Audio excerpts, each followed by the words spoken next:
රටේ ආර්ථිකය 74ක් වසරක් පුරා තිබිච්ච අයහපත් ආර්ථික සහ රාජ්‍ය පාලනය ඔස්සේ ඉතාමත් අඩිතාල පුපුරා ගිය මට්ටමක තමයි අපි රජය බලයට පත් වුණේ. අපේ ජනතාවගේ ආර්ථික බලාපොරොත්තු ඔවුන්ගේ අනාගත බලාපොරොත්තු සුන්විසුණු වෙච්ච තැනක තමයි මේ ආණ්ඩුව බලයට පත් වුණේ. එහෙව් බලයට පත් වූ ආණ්ඩුව පහුගිය අවුරුද්ද ඇතුළත ඉතාමත් විශාල වශයෙන් ආර්ථිකය ශක්තිමත් කරලා තියෙනවා. ඒ වගේම සංවර්ධන කටයුතු විශාල ප්‍රමාණයක් පටන් අරගෙන සමහරක් ඒවා ක්‍රියාත්මක කරලා ඉවර කරලා සහ සමහරක් ඒවා පටන් අරගෙන යන සංවර්ධන කටයුතු විශාල ප්‍රමාණයක් තියෙනවා. අපි උදාහරණයක් විදිහට ගත්තොත් අපේ ආර්ථික වර්ධනය වේගය 4.8කට වැඩි කරලා තියෙනවා. ඒ වගේම අපි දන්නවා රටේ තිබෙන ප්‍රධාන ගැටලුවක් තමයි අපේ මධ්‍යම රජයේ තිබෙන ණය. ඒ ණය 2022 114.2ක් දල්දේශීය නිෂ්පාදනයට වෙච්ච ණය ප්‍රමාණය අපි බලාපොරොත්තු වෙනවා 2026 වෙනකොට 96.8ට අඩු කරන්න. ඒක 2030 වෙනකොට 87කට අඩු කරන්න මේ රජය බලාපොරොත්තු වෙනවා. ඒ හරහා ඇත්තටම රජයේ විශාල විනිමය ආදායම් ප්‍රමාණයක් ඉතුරු කරගන්න අපිට හැකියාව ලැබෙනවා. ඒ ඉතුරු කරගන්න ආදායම අපිට පුළුවන් වෙනවා අපේ සංවර්ධන කටයුතු වලට යොමු කරන්න. ඒ වගේම තමයි අපි දන්නවා 2020 කොවිඩ් ආරම්භයත් එක්ක ඇතිවෙච්ච මේ වාහන ආනයනය අඩාල වීම අපිට බැරි වුණා අපේ ආර්ථික අවපාතයත් එක්ක අපිට ආපහු විවෘත කරන්න.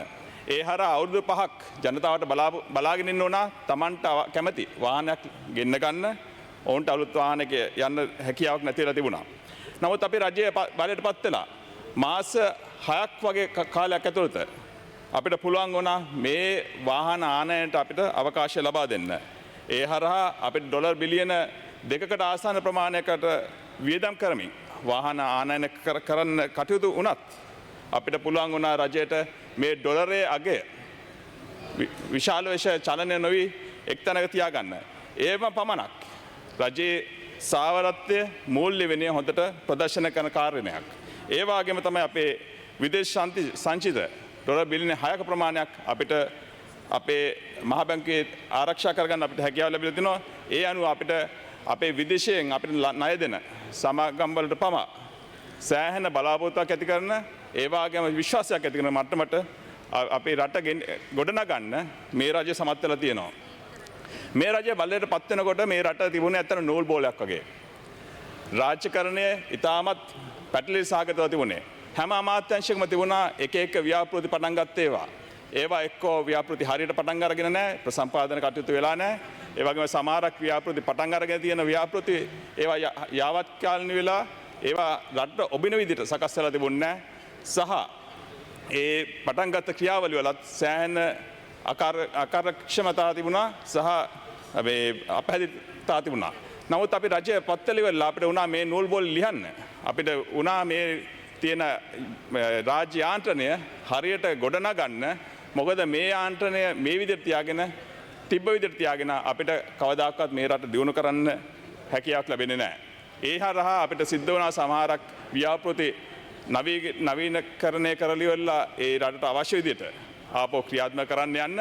එහෙම නැත්නම් ප්‍රසම්පාදනය වෙලා නැති දේවල් අපිට ප්‍රසම්පාදනය කරන්න සහ ප්‍රසම්පාදනය වෙලා ක්‍රියාත්මක වෙච්ච ව්‍යාපෘති වල පවා කිසිම මේ පළදාවක් නැතුව යන ව්‍යාපෘති අපිට නැවතත් සලකා බලලා ඒවා නවීකරණය කරලා රටට වැදගත්දායක විදිහට කටයුතු කරන්න අපිට සිද්ධ වුණා.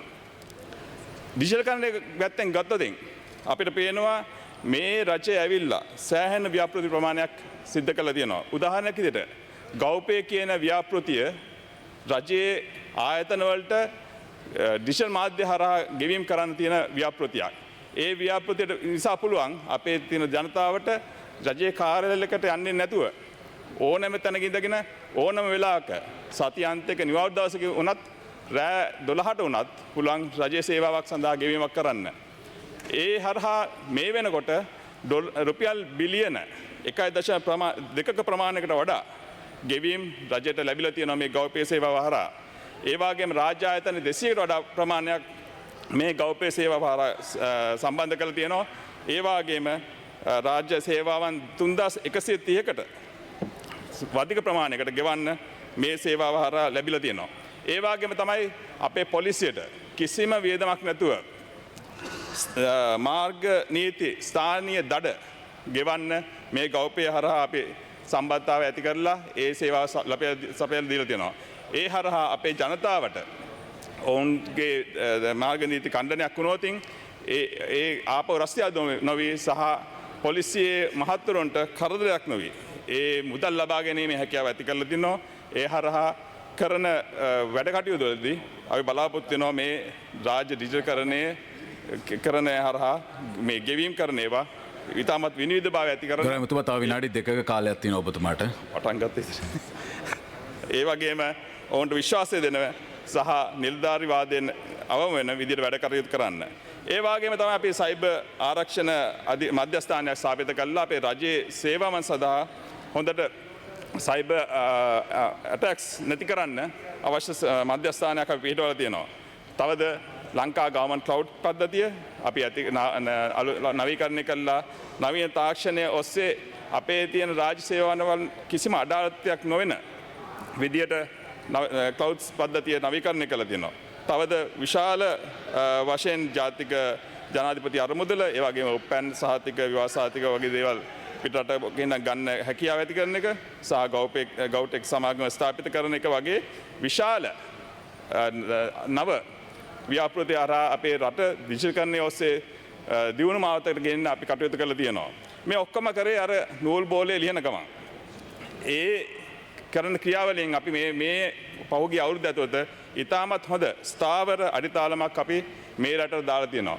මේ දාපු ස්ථාවර අඩිතාලම ඉඳගෙන තමයි අපි මේ 2026 අයවැය අපි යෝජනාව මේ ඉදිරිපත් කරලා තියෙන්නේ මේ කරු පාර්ලිමේන්තුවට. ඒ යෝජනාව බලන අහන ඕනම කෙනෙකුට ඕන පුරවැසියෙකුට පහළ ස්තරයේ ඉඳන් ඉහළම ස්තරයේ ඉන්න පුරවැසියන්ට මේක පේනවා ඔවුන්ගේ ආර්ථිකය දියුණු වෙනවා කියන හැඟීම ඇති වෙනවා. ඒ වගේම මේ අයවැය රටේ ආර්ථික ස්ථාවර කරන වගේම මේ ආර්ථිකය සහ රට දියුණු කරන්න විශාල යෝජනා ප්‍රමාණයක් ගොනු වෙච්ච යෝජනාවක්. ඒ හරහා අපි බලාපොරොත්තු වෙනවා මේ රට අපි 2030 දී බලාපොරොත්තු වෙන සංවර්ධනය කරා ළඟා වෙන්න විවිධ ශේෂ්ත්‍රයේ හැම ශේෂ්ත්‍රයකටම අවශ්‍ය ව්‍යාපෘති විශාල ප්‍රමාණයකට රජයේ මූල්‍ය කළමනාකරණය සහ මූල්‍ය විනයත් ඇතුව ඒ වගේම අවශ්‍ය ප්‍රතිපදා දීලා ඒ ක්‍රියාවලිය ඉතාම සාර්ථක කරන්න මතුමා කාලය අවසానයි. අපි උදාහරණයක් විදිහට එක ප්‍රොජෙක්ට් එකක් ගැන මම කිව්වොත් Starlink සේවාව අපි ළඟ තියෙනවා. ඒ වගේම 5G අපි දැන් ඒ ස්පෙක්ට්‍රම් එක අපි මේ දෙසැම්බර් වල ඔක්ෂන් කරන්න යනවා. ඒ හරහා අපේ ජනතාවට මේ දිශකරණයට අවශ්‍ය ප්‍රවිශ්‍ය වීමට අවශ්‍ය යටිතල පහසුකම් ගමට ගෙනහිල්ලා ගමේ ඉන්න ඉතාමත් දුප්පත් මිනිස්සුන්ට පවා ඒ සේවාවන් ලබා ගන්න අවශ්‍ය පහසුකම් ඇති කරනවා. ඒ වගේම තමයි ඒ අවශ්‍ය අපේ ඉන්න අධ්‍යාපනය හදාරන ළමයිට දුෂ්කර පළාත්වල නැතිබරි ළමයිට ඒ සේවාවන් වලට ප්‍රවිෂ්ඨ වෙන්න අපි වෞෂ්‍ය මාර්ගයෙන් ඒ සේවාව ලබා ගන්න අවස්ථාව ලබා දෙනවා. මේ වගේ විශාල ජනතාව සැතසල්සන අයවැයක් තමයි අපිට ගෙනත් තියෙන්නේ. ඒ අයවැය අපි බලාපොරොත්තු වෙනවා මේ පාර්ලිමේන්තුව සම්මත කරලා අපි ක්‍රියාත්මක කරන්න. බොහොම ස්තුතියි. රටේ ආර්ථිකය 74ක් 6 වසරක් පුරා තිබිච්ච අයහපත් ආර්ථික සහ රාජ්‍ය පාලනය ඔස්සේ ඉතාමත් අඩිතාල පුපුරා ගිය මට්ටමක තමයි අපි රජය බලයට පත් වුණේ. අපේ ජනතාවගේ ආර්ථික බලාපොරොත්තු ඔවුන්ගේ අනාගත බලාපොරොත්තු සුන්විසුණු වෙච්ච තැනක තමයි මේ ආණ්ඩුව බලයට පත් වුණේ. එහෙව් බලයට පත් වූ ආණ්ඩුව පහුගිය අවුරුද්ද ඇතුළත ඉතාමත් විශාල වශයෙන් ආර්ථිකය ශක්තිමත් කරලා තියෙනවා. ඒ වගේම සංවර්ධන කටයුතු විශාල ප්‍රමාණයක් පටන් අරගෙන සමහරක් ඒවා ක්‍රියාත්මක කරලා ඉවර කළා සහ සමහරක් ඒවා පටන් අරගෙන යන සංවර්ධන කටයුතු විශාල ප්‍රමාණයක් තියෙනවා. අපි උදාහරණයක් විදිහට ගත්තොත් අපේ ආර්ථික වර්ධනය වේගය 4.8කට වැඩි කරලා තියෙනවා. ඒ වගේම අපි දන්නවා රටේ තිබෙන ප්‍රධාන ගැටලුවක් තමයි අපේ මධ්‍යම රජයේ තිබෙන ණය. ඒ ණය 2022 114.2ක් දල්දේශීය නිෂ්පාදනයට වෙච්ච ණය ප්‍රමාණය අපි බලාපොරොත්තු වෙනවා 2026 වෙනකොට 96.8ට අඩු කරන්න. ඒක 2030 වෙනකොට 87කට අඩු කරන්න මේ රජය බලාපොරොත්තු වෙනවා. ඒ හරහා ඇත්තටම රජයේ විශාල විනිමය ආදායම් ප්‍රමාණයක් ඉතුරු කරගන්න අපිට හැකියාව ලැබෙනවා. ඒ ඉතුරු කරගන්න ආදායම අපිට පුළුවන් වෙනවා අපේ සංවර්ධන කටයුතු වලට යොමු කරන්න. ඒ වගේම තමයි අපි දන්නවා 2020 කොවිඩ් ආරම්භයත් එක්ක ඇතිවෙච්ච මේ වාහන ආනයනය අඩාල වීම අපිට බැරි වුණා අපේ ආර්ථික අවපාතයත් එක්ක අපිට ආපහු විවෘත කරන්න. ඒ හරහා අවුරුදු 5ක් ජනතාවට බලාගෙන ඉන්න උනා Tamanට කැමති වාහනයක් ගෙන්න ගන්න ඔවුන්ට අලුත් වාහනයක යන්න හැකියාවක් නැති වෙලා තිබුණා. නමුත් අපි රජය බලයටපත් වෙලා මාස 6ක් වගේ කාලයක් ඇතුළත අපිට පුළුවන් වුණා මේ වාහන ආනයනට අපිට අවකාශය ලබා දෙන්න. ඒ හරහා අපිට ඩොලර් බිලියන 2කට ආසන්න ප්‍රමාණයකට වියදම් කරමින් වාහන ආනයන කරන්න කටයුතු වුණත් අපිට පුළුවන් වුණා රජයට මේ ඩොලරේ අගය විශාල වෙෂ චලනය නොවි එක්තැනක තියාගන්න. ඒම පමණක් රජයේ සාවරත්වය මූල්‍ය විනය හොඳට ප්‍රදර්ශන කරන කාරණයක්. ඒ වගේම තමයි අපේ විදේශ සංචිත ඩොලර් බිලියන 6ක ප්‍රමාණයක් අපිට අපේ මහ බැංකුවේ ආරක්ෂා කරගන්න අපිට හැකියාව ලැබිලා තිනවා. ඒ අනුව අපිට අපේ විදේශයෙන් අපිට ණය දෙන සමාගම් වලට පමා සෑහෙන බලාපොරොත්තුවක් ඇති කරන ඒ වගේම විශ්වාසයක් ඇති කරන මට්ටමට අපේ රට ගොඩනගන්න මේ රජය සමත් වෙලා තියෙනවා. මේ රජය බලයට පත් වෙනකොට මේ රට තිබුණේ ඇත්තට නූල් බෝලයක් වගේ. රාජ්‍යකරණය ඉතාමත් පැටලී සාගතව තිබුණේ. හැම අමාත්‍යංශයකම තිබුණා එක එක ව්‍යාපෘති පටන් ගත්ත ඒවා. ඒවා එක්කෝ ව්‍යාපෘති හරියට පටන් අරගෙන නැහැ, ප්‍රසම්පාදන කටයුතු වෙලා නැහැ.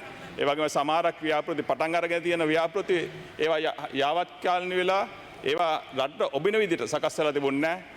සහ ඒ පටන් ගත්ත ක්‍රියාවලිය වලත් සෑහෙන අකාර්යක්ෂමතා තිබුණා සහ මේ අපහැදිතා තිබුණා. නමුත් අපි රජය පත්වල ඉවරලා අපිට වුණා මේ නූල් බෝල් ලියන්න. අපිට වුණා මේ තියෙන රාජ්‍ය යාන්ත්‍රණය හරියට ගොඩනගන්න. මොකද මේ යාන්ත්‍රණය මේ විදිහට තියාගෙන තිබ්බ විදිහට තියාගෙන අපිට කවදාකවත් මේ රට දියුණු කරන්න හැකියාවක් ලැබෙන්නේ නැහැ. ඒ හරහා අපිට සිද්ධ වුණා සමහරක් ව්‍යාපෘති නවීනකරණය කරලිවලා ඒ රටට අවශ්‍ය විදිහට ආපහු ක්‍රියාත්මක කරන්න යන්න. එහෙම නැත්නම් ප්‍රසම්පාදනය වෙලා නැති දේවල් අපිට ප්‍රසම්පාදනය කරන්න සහ ප්‍රසම්පාදනය වෙලා ක්‍රියාත්මක වෙච්ච ව්‍යාපෘති වල පවා කිසිම මේ පළදාවක් නැතුව යන ව්‍යාපෘති අපිට නැවතත් සලකා බලලා ඒවා නවීකරණය කළා රටට වැදගත්දායක විදිහට කටයුතු කරන්න අපිට සිද්ධ වුණා. ඩිජිටල්කරණය පැත්තෙන් ගත්තොත් අපිට පේනවා මේ රජය ඇවිල්ලා සෑහෙන ව්‍යාපෘති ප්‍රමාණයක් සිද්ධ කළා තියෙනවා. උදාහරණයක් විදිහට ගෞපේ කියන ව්‍යාපෘතිය රජයේ ආයතන වලට ඩිජිටල් මාධ්‍ය හරහා ගෙවීම් කරන්න තියෙන ව්‍යාපෘතියක්.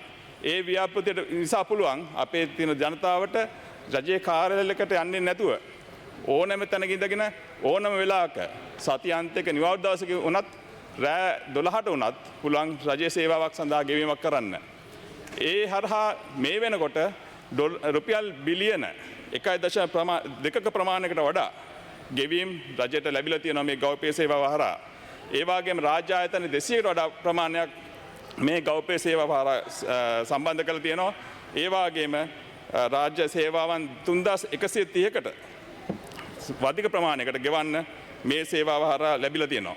ඒ වගේම තමයි අපේ පොලිසියට කිසිම වියදමක් නැතුව මාර්ග නීති ස්ථානීය දඩ ගෙවන්න මේ ගෞපය හරහා අපි සම්බන්ධතාවය ඇති කරලා ඒ සේවාව සපයලා දීලා තියෙනවා. ඒ හරහා අපේ ජනතාවට ඔවුන්ගේ මාර්ග නීති ඛණ්ඩනයක් වුණොත් ඒ ආපහු රස්තිය නොවි සහ පොලිසියේ මහත්වරුන්ට කරදරයක් නොවි ඒ මුදල් ලබා ගැනීමේ හැකියාව ඇති කරලා තිනවා. ඒ හරහා කරන වැඩ කටයුතු වලදී අපි බලාපොරොත්තු වෙනවා මේ රාජ්‍ය ඩිජිටල්කරණය කරන හරහා මේ ගෙවීම් කරන ඒවා ඉතාමත් විනිවිදභාවය ඇති කරන. ගොරමුතුමා තව විනාඩි 2ක කාලයක් තියෙනවා ඔබතුමාට. පටන් ගත්තේ. ඒ වගේම ඔවුන්ට විශ්වාසය දෙන සහ නිලධාරීවාදයෙන් අවම වෙන විදිහට වැඩ කටයුතු කරන්න. ඒ වගේම තමයි අපි සයිබර් ආරක්ෂණ මධ්‍යස්ථානයක් ස්ථාපිත කළා අපේ රජයේ සේවාවන් සඳහා හොඳට සයිබර් ඇටැක්ස් නැති කරන්න අවශ්‍ය මධ්‍යස්ථානයක් අපි පිටවලා තියෙනවා. තවද ලංකා ගවර්න්මන්ට් ක්ලවුඩ් පද්ධතිය අපි ඇති නවීකරණය කළා. නවීන තාක්ෂණය ඔස්සේ අපේ තියෙන රාජ්‍ය සේවාවන් කිසිම අඩාලත්වයක් නොවන විදියට ක්ලවුඩ්ස් පද්ධතිය නවීකරණය කළා තියෙනවා. තවද විශාල වශයෙන් ජාතික ජනාධිපති අරමුදල ඒ වගේම උපැන් සහතික විවාහ සහතික වගේ දේවල් පිටරට ගන්න හැකියාව ඇති කරන එක සහ ගෞටෙක් සමාගම ස්ථාපිත කරන එක වගේ විශාල නව ව්‍යාපෘති හරහා අපේ රට දිජිටල්කරණය ඔස්සේ දියුණු මාවතකට ගෙන්න අපි කටයුතු කරලා තියෙනවා. මේ ඔක්කොම කරේ අර නූල් බෝලේ ලියන ගමන්. ඒ කරන ක්‍රියාවලියෙන් අපි මේ පහුගිය අවුරුද්ද ඇතුළත ඉතාමත් හොඳ ස්ථාවර අඩිතාලමක් අපි මේ රටට දාලා තියෙනවා. මේ දාපු ස්ථාවර අඩිතාලම ඉඳගෙන තමයි අපි මේ 2026 අයවැය අපි යෝජනාව මේ ඉදිරිපත් කරලා තියෙන්නේ මේ කරු පාර්ලිමේන්තුවට. ඒ යෝජනාව බලන අහන ඕනම කෙනෙකුට ඕන පුරවැසියෙකුට පහළ ස්තරයේ ඉඳන් ඉහළම ස්තරයේ ඉන්න පුරවැසියන්ට මේක පේනවා ඔවුන්ගේ ආර්ථිකය දියුණු වෙනවා කියන හැඟීම ඇති වෙනවා. ඒ වගේම මේ අයවැය රටේ ආර්ථික ස්ථාවර කරන වගේම මේ ආර්ථිකය සහ රට දියුණු කරන්න විශාල යෝජනා ප්‍රමාණයක් ගොනු වෙච්ච යෝජනාවක්. ඒ හරහා අපි බලාපොරොත්තු වෙනවා මේ රට අපි 2030 දී බලාපොරොත්තු වෙන සංවර්ධනය කරා ළඟා වෙන්න විවිධ ශේෂ්ත්‍රයේ හැම ශේෂ්ත්‍රයකටම අවශ්‍ය ව්‍යාපෘති විශාල ප්‍රමාණයකට රජයේ මූල්‍ය කළමනාකරණය සහ මූල්‍ය විනයත් ඇතුව ඒ වගේම අවශ්‍ය ප්‍රතිපදා දීලා ඒ ක්‍රියාවලිය ඉතාම සාර්ථක කරන්න මතුමා කාලය අවසానයි.